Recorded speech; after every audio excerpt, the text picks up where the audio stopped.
None of them showed up.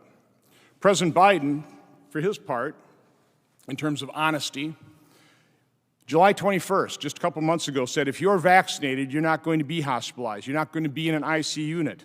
You're not going to die. You're not going to get COVID if you have these vaccinations. He said, this is a pandemic on the unvaccinated. How I wish he was right when he said these vaccines were going to be that effective. But the fact is, they haven't been. If you take a look at what's happening in the UK, over the last 7.5 months, and again, I wish we had data in the US so we could point to that data, but we don't. If they're collecting it, they're not sharing it with the American public. In the UK, over the last 7.5 months, 80% of their cases have been Delta variant. Of the people who have died from COVID in the UK with the Delta variant over the last 7.5 months, 63% have been fully vaccinated.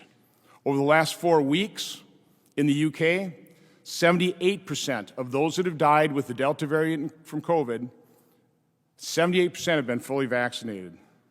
I hate to steal the thunder from one of our participants here, but in a slide, they've got a very dramatic decision tree when it comes to vaccine mandates.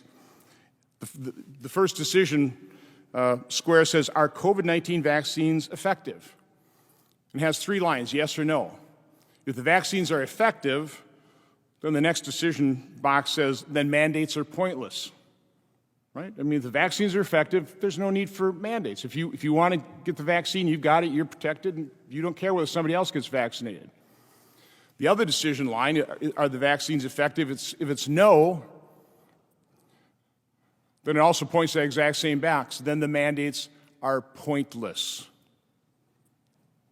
There are 3 realities that our federal health agencies, President Biden and his administration are ignoring when it comes to the mandates. And again, you have to understand the destructiveness of these mandates in our healthcare system.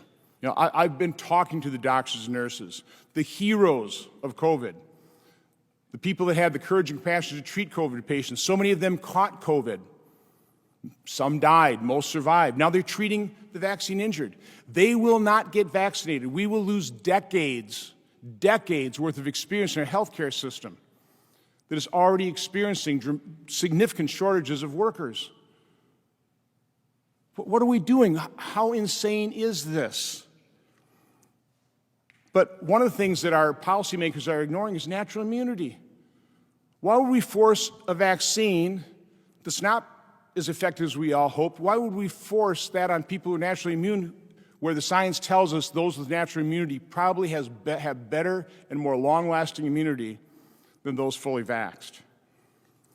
The other reality that our policymakers are denying is that the vaccines prevent infection, prevent transmission. They're not. It's obvious they're not. So again, if you're vaccinated and you can still get infected and still transmit, what is the rationale for the mandates? There is no rationale. Like that decision box said, they are pointless. At the same time being utterly destructive. And then, of course, what we're really going to be discussing today, the third reality that our policymakers are denying is the vaccine injuries. I was introduced